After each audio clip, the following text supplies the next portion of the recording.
koba na papa ngonga na biso esi ebelemi nde yango topesi mbote na bino subo yambi biso na bandako na bino esika boali émission Kamba Saint Univers posa na biso ete tukwa koyekusa tukwa koyekola kietire na biso ekangi makambo ebele yango wana natina mokolo lelo batata na bamama kimia tika te ezala ya esengo na bandako na bino mokolo lelo tumemeli bino ndeko président ya MSK Mouvement Sauvons le Congo toyambaki secrétaire na ye oyo tobengaki papa Shiga mais lelo ye moko président aye tokoprésente bino ye nde akomisembola amilakisa.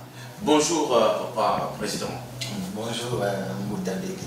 Ya solo et c'est mon abisso et ça mon nene toi comme mesurer à monter surtout mesurer on a bâti ba mettre na ba unité à distanciation et ko pasuka na ndenge to yambi mkono malelo mais pona ete bande ko ba ko yeba yo malamu to singi bana yo misembola po ba yo na musindo. Merci ma papa na yo. Matondo mingi papa Peggy ya ko pesa ngai maloba pe na ndenge boyambi biso na plateau na bino ngai naza mutu ya yambo o na kambaka Mouvement Sauvons le Congo kombo na ngai nkaka makungu fumu ya mbuya. Mouvement Sauvons le Congo ezali mouvement oyo eza installé na Congo et puis en France et bandali en France depuis 2011, ti 2016, tokiko sala inscription nango, to sali ouverture ya mouvement Namboka, et puis officieusement et officiellement, to sali sortie officielle le 24 avril 2019. Donc, mouvement Sauvons le Congo, ezali mouvement oyo ezobundela retour ya pouvoir spirituel, pouvoir scientifique et pouvoir politique auto Bungisa il y a de cela 8 siècles passés par rapport à l'histoire il y a traite négrière auto passé dans 5 siècles et puis histoire il y a colonisation auto passé dans 83 ans et puis l'élo papa Peggy tozali na histoire il y a néocolonisation pendant 60 ans. Merci papa Yamouya papa Nkaka Nigolobi Azali, président Nabango, président du mouvement Sauvons le Congo. Dengue a pessimisme historique pendant la 2011 et tout cela, et Sika Bamba commis.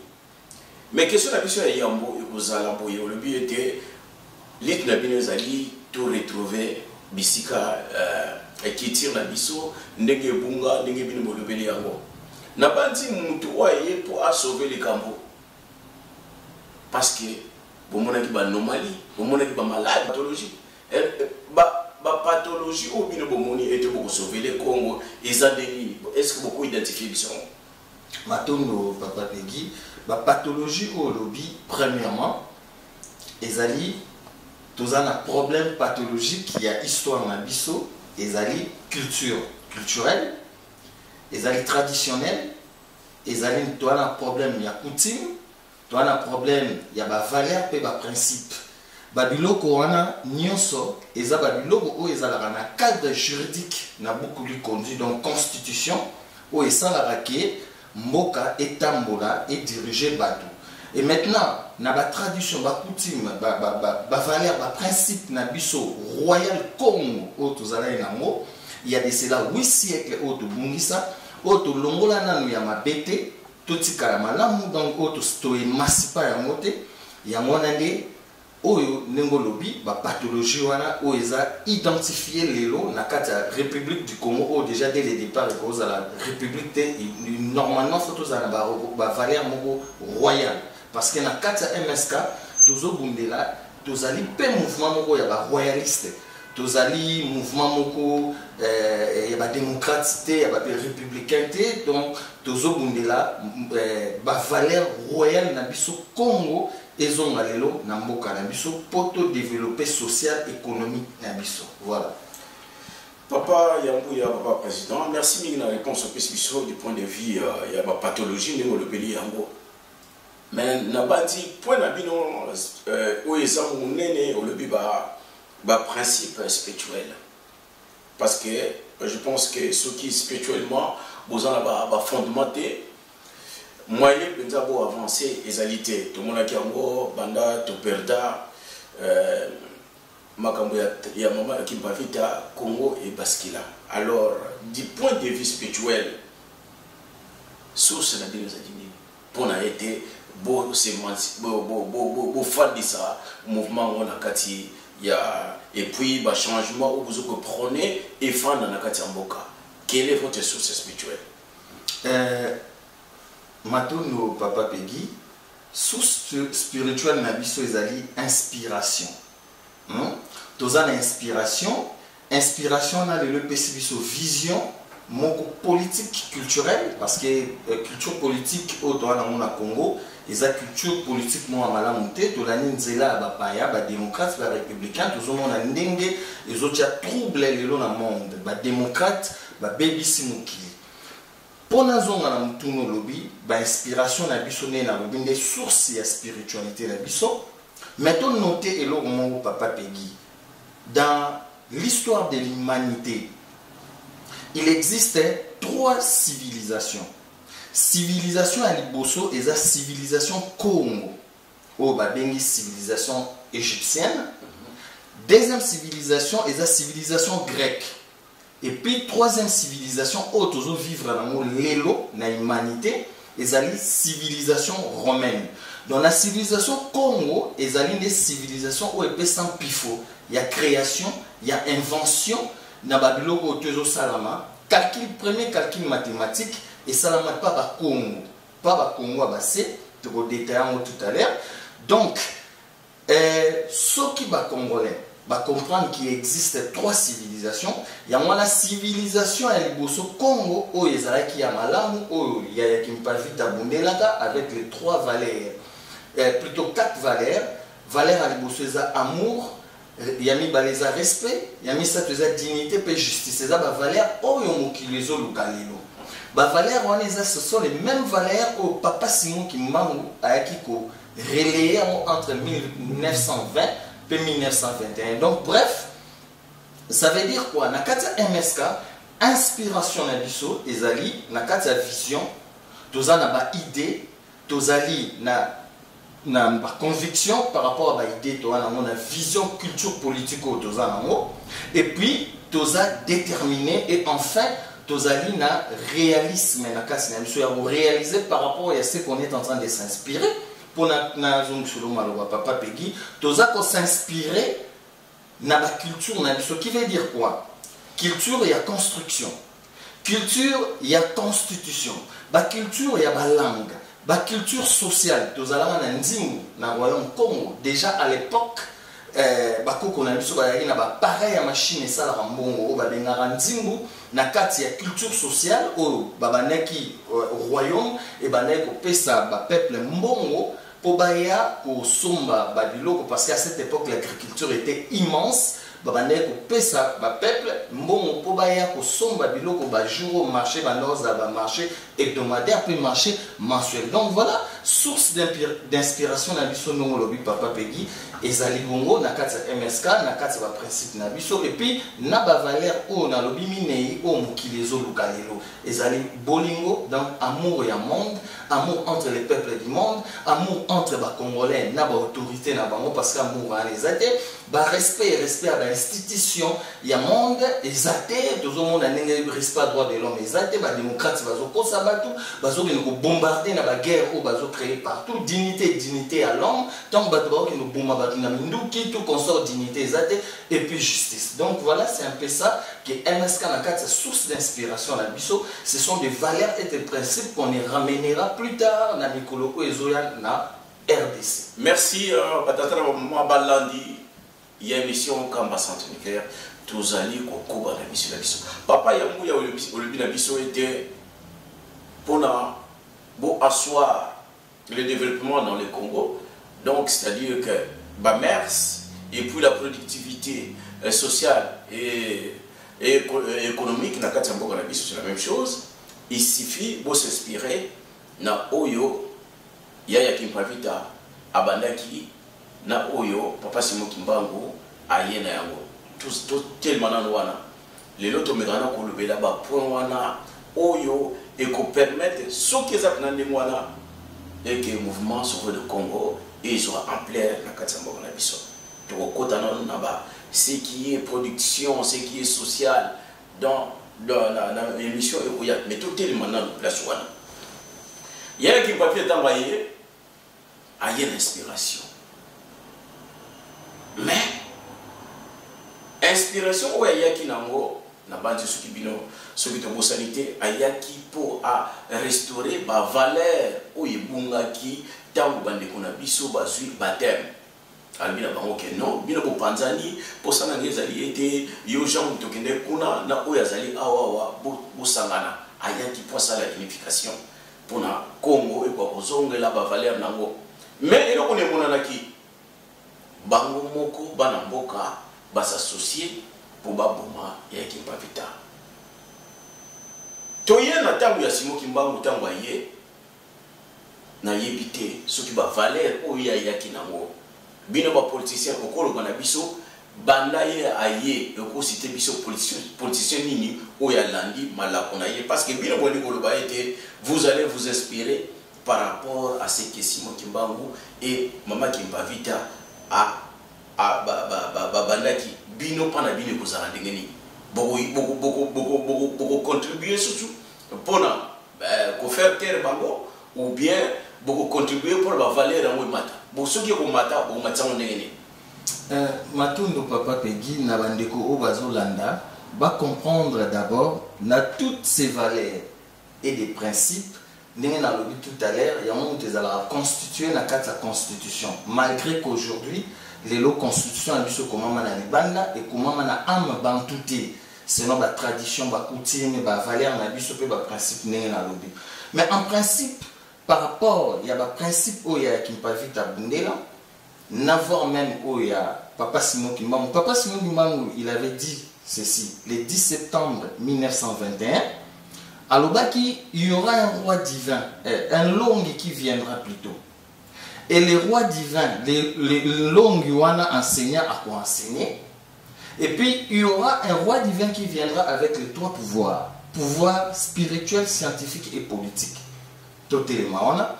Premièrement, spirituellement, on dit, mboka nyonso na mokili et s'inspiraka faut ba peuple na bango ba s'inspirer na o eza na mabele na bango na oyo eza na mai na zamba pe na espace na bango mais biso to s'inspiraka à rien et na oyo eza na mabele na biso ba richesse sol sous sol malgré que toza na ba scientifique na biso mboka nyonso na mokili ezanga scientifique te oyo a créer ou a inventer.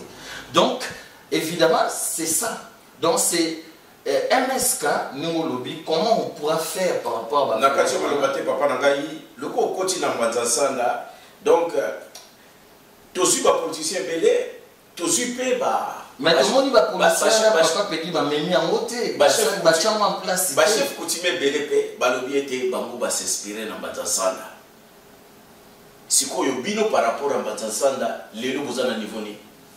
Mais na ozonga wana matondo Papa Peggy na ngana éclaircir par rapport à peningo soulever problème avec chef coutumier photo yebelo mo que chef coutumier ya yambo o ba benga Adam chef coutumier azali mutu o ya gardien du temple la lingo goloba mutu o ya garda ba valeur na ba principe. Mais les lots, chef coutumier, la biso, un peu éparpillé, perdu, dans la valeur coutumière, la valeur, la tradition, la mers, la principe, la valeur, et la société. Mais biso, au lobby, biso, par rapport à Mbanzanzan, nous sommes liés à l'histoire. Biso ba Congo, le biso ba Congo. En fait, le monde entier est le Congo, parce que l'Afrique, on nous a dit, l'Afrique c'est le berceau de l'humanité. Tout a commencé en Afrique. Donc même Mindele, Oya Pousso, Oya Pembe, c'est le Congo.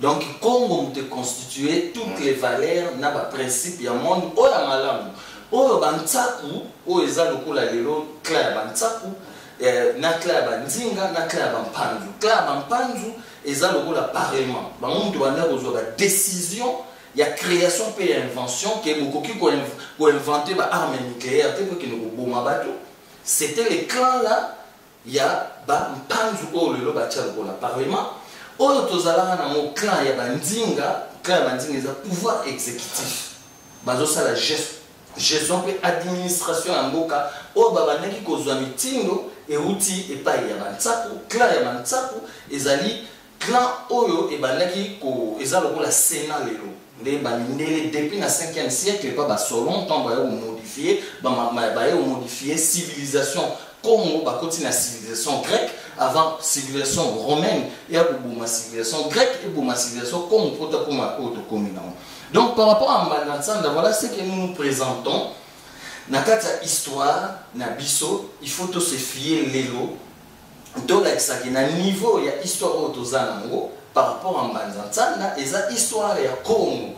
Ndenge na lobby na kata histoire na biso lelo une fois MSK au pouvoir par exemple parce que nous militons pas pour rien, nous militons pour accéder au trône, pour te changer, tout même un changement, il y a vision politique, il y a inspiration autozana. Donc une fois au trône aujourd'hui, nous nous demandons, nous sollicitons à ce qu'il y ait une conférence constitutionnelle. Autozone et ça Claire Bantsaku, Claire Bampanzu, Claire Bantsaku n'est pour remplacer Sénat. Claire Bampanzu n'est pour remplacer Parlement, Claire Bandinga n'est pour remplacer pouvoir exécutif. Félix Tshisekedi Azana pouvoir. Donc, ce que l'on a pas un peu, Papa Peggy, pour ne pas comprendre. Parce que les gens se demandent, Claire Bampanzu, Bandinga, tu vas comprendre. Parce que les gens disent que les gens ont il y a un moment de développer le royaume Congo. Ils ont une école d'initiation, école de Bouelo, école de ENA. Il y a un moment de pour initier déjà bateau pour accéder au pouvoir exécutif, bateau pour accéder à Claire Bampanzu et à Claire Bantsaku. Claire Bantsaku est un clan où il pour nommer Mkonzamboka roi.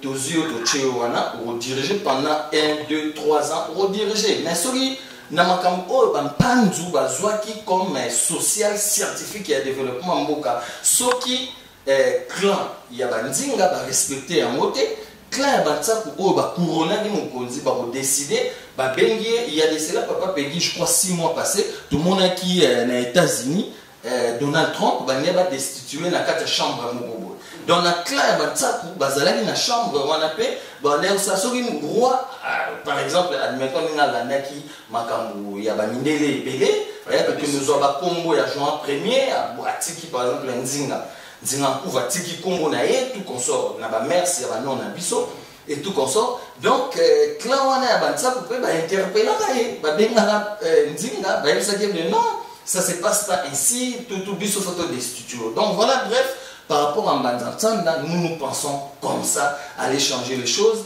ramener une nouvelle culture politique. Nakati, il y a conférence constitutionnelle, Papa Peggy, on va les développer. Oh, il y a un mémorandum constitutionnel, il y a MSK. Donc, même à ta biso, tu as invité, même à ta après 50 ans, tu as pour la conférence constitutionnelle pour changer la culture politique dans le Merci, Papa. Tout le monde a évolué. Tout le monde était. Valère Nabino est allié. Bolingi, Bosala, Obabengaki, dans la période de Mobutu, recours à l'authenticité. Mais Bino est comme ici, un retour bien cadré. Il y a Valère Nabiso parce qu'il y a un tout, il fallait ça qui est Mboka. Et par rapport à Mbanzansanda, par rapport à Mbanzansanda, viendra un roi divin. Bino pana bino lopé bino nini parce que va valer le sozo le la oyoyo. Retour il y a 3 constitutions, 3 clans, Zinga, Nsaku, Nampanzu, et Zalalié, Natangu, roi divin. Habité roi divin, au roi Oyolobeli, Akoya alors bino rapport nini Ozanango, et puis projection d'Abino et Zaningini par rapport à ces rois qui vous appelez le roi divin. C'est simple, Papa Peggy, Nabandeko Wazolanda. Et dans le lobby, Papa Simon Kimbangu, il avait dit le roi là viendra avec les 3 pouvoirs. Il y a un mot pour expliquer tout à l'heure, ils ont pouvoir spirituel, scientifique et politique. Politique, il faut changer d'abord. Il viendra avec pour changer culture politique. Parce que, souvenez-vous, Papa Diangena, Aïe Sarabiso, tout ça la recherche. Tout ça la recherche pour tout comprendre. Démocratie et Zali cadeau empoisonné en particulier pour la bisoba congolais, peine en Afrique en général, les raisons pour lesquelles Togo progresser. Donc le roi là viendra avec le pouvoir politique, il va changer.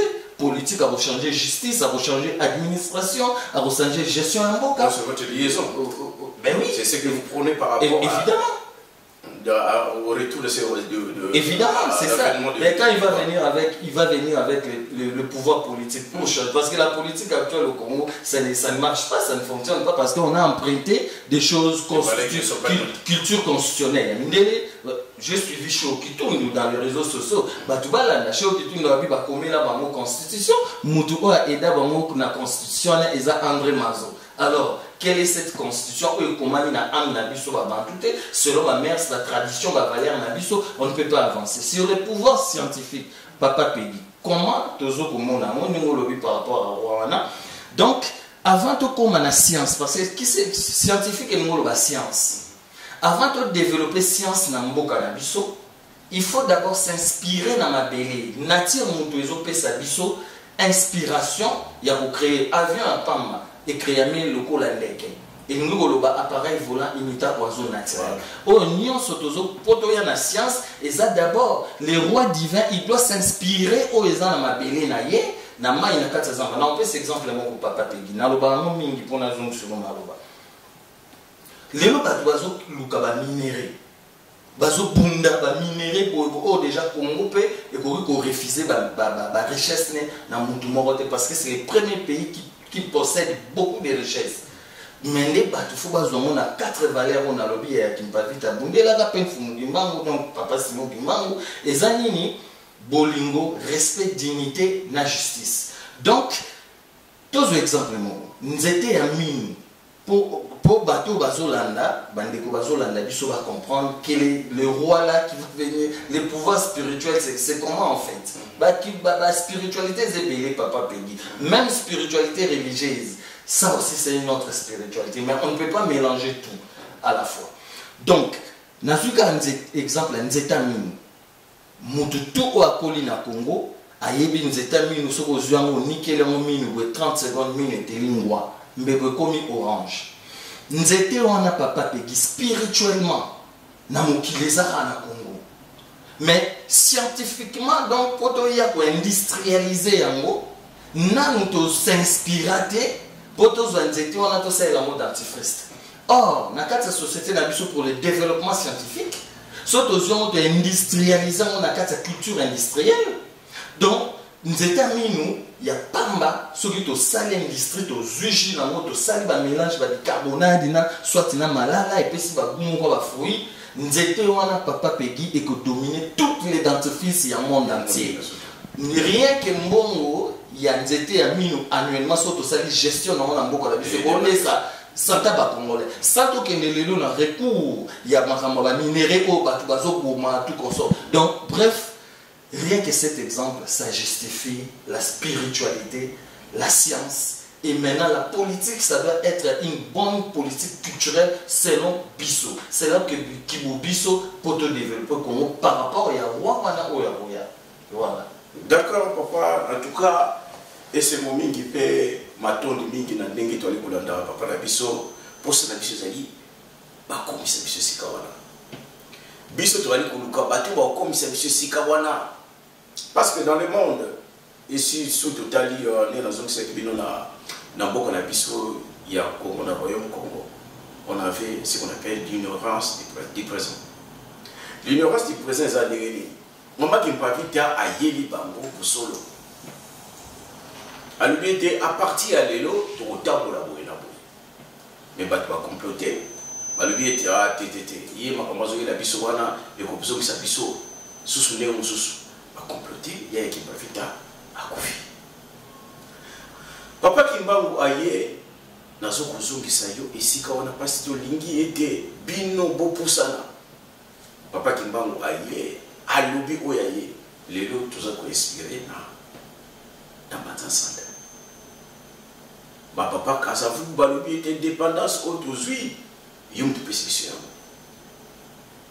wana papa awuti na Lubumbashi le 2 avril baye na Kisasa na beach bazuye bazokende na Nkamba Kasavubu baosala discours indépendance autozui yom to pesi biso yango. Mais après l'ignorance du présent a fait que papa Kasavubu a bungisi nzela ou inspiration. Est-ce que bino lelo oyoyo l'ignorance du présent bozana ou bozana? Non, on n'a pas cette ignorance. Les rois divins par la bino azali wapi abuya mkoloni. Ça, personne ne le sait. Nous a bien monté Papa Peggy parce que c'est spirituel en fait. Le roi divin peut-être à Rose à la salle des États-Unis, peut-être à Rose à la salle Congo, peut-être à Matadi, à Rose à la Gabon, partout. Les rois, c'est celui qui se sent spirituellement dans sa peau. Oh, c'est sûr qu'à les États-Unis, il faut mon agé, n'anaza n'aimi ba principe, n'aimi ba valeur Congo. Oyo, il y a qui pas vite à Bundelagi, oh papa Simon Bimang à Bundelagi, comme papa Simon Bimang, c'est le premier panafricaniste. Il a été arrêté pendant 30 ans, plus que Mandela. Et moi je regrette dans l'histoire, il aurait fallu Mandela, à quel temps à Bimaka, il fallait même à quel Nankamba, à quel se recueillir devant corps tombe à papa Simon Bimang. Malheureusement, Mandela Bima Logo, la président est prisonnier le plus arrêté dans l'histoire coloniale. Mais or que c'est papa Simon qui manque pendant 30 ans. Encore 3 ans de plus.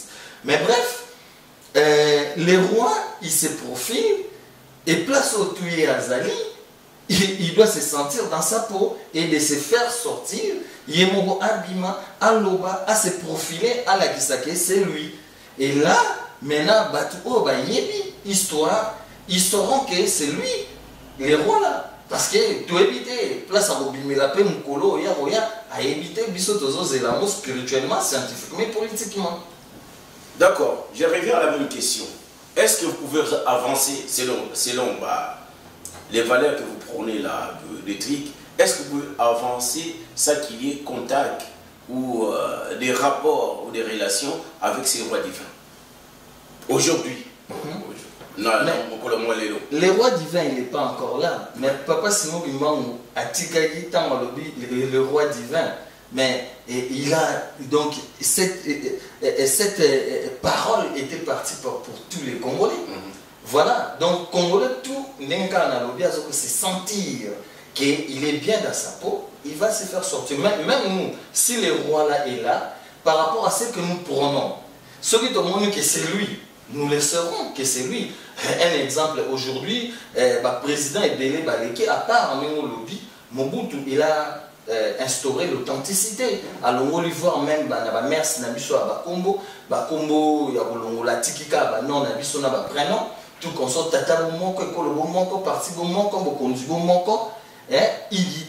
Unité au yaya qui peut vite abonder la unité au pays papa Simon Bimang abonder la Yangwana Mobutu a salaka pendant 25 ans avant Aya Kosenga conférence constitutionnelle le 24 avril 1990 au Salama Pété au biso le nom la 4 MS quand même Félix Tshisekedi tu considères qu'un président en transition parce que conférence constitutionnelle au Mobutu Asala, Nanou et Salamate, tant au Mobutu Asengaka Yango, Bango Leba qui nous a la conférence constitutionnelle, pour n'avoir qui nous a la élection étant qu'il va opposant, et puis Mobutu Baya aussi la remise et reprise. Il y a pouvoir, Bango Baki n'a pas c'est pas belge, comme d'habitude, comme Tilelo, photo Bimara, toujours donc il n'est pas mindé, Baki c'est sous conférence nationale souveraine. On dirait que un peuple souveraineté. Or, on a été même souverain, Papa Peggy, avant même 1885, avant même 15e siècle, avant même Yaya Kimpavita, Aya.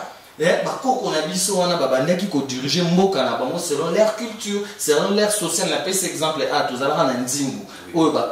L'administration Congo, ça va peuple pour une sorte d'impôt. Donc, voilà, on était déjà souverain même avant. Parce que culturellement, socialement, économiquement, politiquement, bango va diriger mboka na bango, construire na lolenge na bango et tout marche. Na souligner boye papa Peggy, s'il vous plaît, on peut s'en maloba. Na na livre A, il y a Lilian Tyran. Na bande koto na MSK to bimisara livre tout parce que au moins papa diange na loba kitango tozoya to sali ba recherche to trouver photo limbolango pa batu nyonso ba comprendre. Donc na page 53, Lilian Tyran a comme un grand livre avec 25 scientifiques qui a miné mes étoiles noires de l'ici à Barack Obama. À comment bon?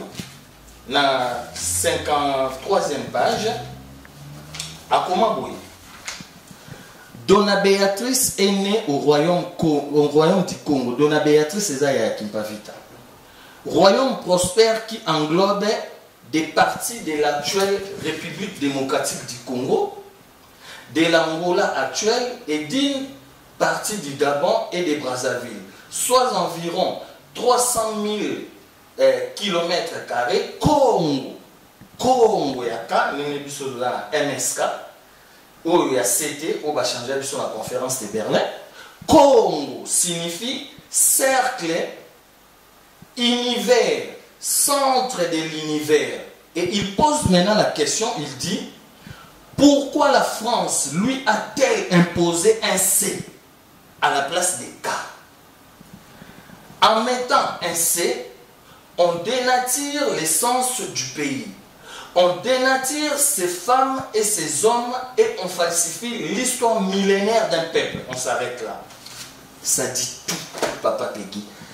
Congolais la domination en français au prénabiso depuis colonisation dans l'école maternelle tout comme ça je crois comprendre falsifier biso histoire bomela biso la tradition mers coutume principe paix valeur. Or bango pendant que papa Simon Kimbangu abundisaka belge abundisa bango na minduki te ndenge lelo tozopotana na Congo makambo ya minduki boye abundisa bango na molimo. C'est ça qui est très capital. Et puis lelo pe Congo peut changer ezaka makambo molimo. Belge, Congo belge, papa Peggy ba diriger biso pendant 83 ans na royaume. Tant ba moni to komi na ba 1950 et que ba panafricaniste ba bandi ko bima bango lokola ba yebaki histoire papa Simon Kimbangu ba sali nini ba comprendre que makambo papa Simon Kimbangu alobaka le 10 septembre 1921 que Congo que za la libérer pe l'Afrique aussi tout consort ba sali nini ba longoli biso na royaume bango ba bomi administration royale. Allez, bah, contribution à pouvoir législatif, bah, présidence, bah, tout consort, allez, bomi biso. Il y a un Mobutu à Salara, tout le coup, la histoire, bah, papa Kassavubu, bah, Moulele, bah, Lumumba, et tant qu'il y a eu pouvoir, à zombisi authenticité, voilà. Papa, bon, monko, école, bon, monko, parti, bon, monko, bokondi, bon, monko. Ma parti politique, papa Peggy, na moka ezali mabe. Na Congo, pas na biso, bako, qu'on a biso, batikela, biso, ma parti politique. Il faut tout bannir. Merci, papa Yambouya. Pour na yo, on le bien été bavalé, ou zanangouana, et donc, on a le et vous ici parce que vous voyez mes alités. Donc, pour vous, la démocratie, c'est quelque chose qui n'est pas bon. Certainement. Par rapport à quoi? Quels sont les points lignes au bien relever au monique démocratie au ybisoza nango et zamalamuté bino et sengeli bozonga na retour il y a pouvoir royal et par rapport à quoi? Mais élément ni bozana ngo bino bomoni été et kota musande wanati. Na kati ya démocratie matondo papa Peggy na kati ya démocratie tant mambo de chez mabe ya minene bakosa batu na élection. Na ba élection balobi oh non ba peuple faut pas qu'il ne vote mais ba peuple ba ki ko voter na tout ndenge ba votaka mais ba peuple en ta ba voter ba choisir mokonzi au monde ils sont ba komi ko se confronter au biso maram to lingi eza boité eza tout le monde est na France depuis le 18 novembre 2018 ba gilet jaune ba mais malgré tout Macron azali voter tout consort donc déjà ba élection il y a ba démocrate na ba républicain on les a malukuta et fait oza il y a musikate même pas encore 2 mois même pas 1 mois et demi Trump et on a tout le monde a lobby que ba tricher ba élection Yéné Moutazala qui gagne. Donc voilà déjà un exemple colossal, papa Peggy. Oh, il faut le lot tout le monde a des démocraties. Et ça m'a ramené démocrate. Mais le lot déjà, papa Peggy, 30 personnes qui m'a élection à la tête. Bah, bimisa se connaît, élève na bango, il y a des démocrates, il y a des africains. N'engé ba prena bango ke bango mutu ba respecter ba droit électoral te. Ok, bango le lot ba l'action pifo exemple, on a ba l'action des amandés. Dédé, na kati ya démocratie. Bapesi balobi c'est le pouvoir qui vient du peuple. Balobi ce qui peuple a lingi likambouté. O ezo sepeli c'était au pouvoir exécutif ezo sala. Pouvoir où t'avais pas peuple. Ce qui peuple a lingi te batie le droit mon fa marcher déjà marche bozo mon la passe. Faut bo kita na malili, bo mamsusu na ba moi makasi na ba Afrique, faut batuba ke mo tambola pour na ba réclamer droit na bango. OK, bino boye pour na bo salela peuple. Donc du coup, il faut que ça au peuple la ligne. N'attend la civilisation comme avant civilisation grecque et pour Mamakambu, la civilisation comme on peut civilisation romaine ou la démocrate au bazan. Bon, papa Peggy Balobi que pouvoir et ça pouvoir n'est pas peuple. Bon, tant le peuple a marché, par exemple, alors bibi soto lingé le côté. Si quoi démocrate, président démocrate soit en place face à la. Faut retirer loi. Tous exemple, en 2013, papa Peggy, tant François Hollande, le plus AAP sous mot à France, il y a des grands démocrates. Bah lobby, loi ya homosexualité. Oh déjà pas na biso na culture bantou, na spirituellement et les karaté et gros parce que ça passe pas chez nous spirituellement. Oh loi ya homosexualité. Bah peuple français bah boy. Bah kiti na nzela bah boy, bah marcher pendant 2 semaines. Bah les qui sur loi na makasi bah un article mon boy na constitution mango bah tia bah l'exception 41.9 bah les qui na makasi. Toutes les lois oh bango bazo tia na kati société ceux qui peuple la boy yango balingate au monde bango bazo bah les qui sont na makasi. Donc quelque part voilà un peu deux faits on a démontré papa Peggy il y a ma peine à kati démocratie et les démocrates bazo ça la guerre na mokili au nom de la communauté internationale, au nom de l'ONU, bazo que nous avons la guerre partout. Exemple, na biso ONU zawana, na Est pendant 20 ans. Et là ONU va changer. Va changer le côté or ba yebi makambuko bango ba yeli, bazo yiba ba minéré na bango, bazo sa repene, bazo on appelle bazo zela makambusu oh bango ba yebi, oh ba ko sala après makambuko et que ya oh ils ont se profiler par rapport au pouvoir où ils ont en place. Donc voilà. Démocratie est un fait macabre et mabé. Donc, raison pour laquelle MSK dit aujourd'hui non à cette culture politique. Il faut éloigner. Donc, biso spirituellement, la culture politique à la démocratie, c'est un cadeau empoisonné pour la biso comme le peine Afrique. Il y a moi Mobutu à Téléméla malheureusement, Mobutu a cédé à Fongo sous Tio. Il y a un parti politique dans le Congo, le lot comme il y a à peu près 1000 partis politiques dans le Congo et qui n'avancent pas les choses. Donc voilà, papa Peggy, pas de démocratie, na moi, bah fait on appelle si Batubakoki qu'on comprend. Pour rajouter et clôturer, papa Peggy, Toza Awa, Macron, on peut ça exemple la France parce que toi en France, dans le gouvernement il y a François Hollande, tous c'est les démocrates, bah gauche, ceux qui il y a des démissions. Il y a Benoît Hamon, il y a Arnaud Modenebo, démissionnant. Au y a le gouvernement à Macron, Nicolas Hulot, ministre de la transition écologique, a démissionné. Gérard Collomb, ministre intérieur, a démissionné. Au Boébiti, il y a des démocrates, il a démissionné. Pourquoi il démissionne? Parce que Macron, c'est un grand dictateur. Il dicte, il impose la France. Il y a un ministre, il y a un ministre, bon, le coup, il y a beaucoup de biso, to longwe.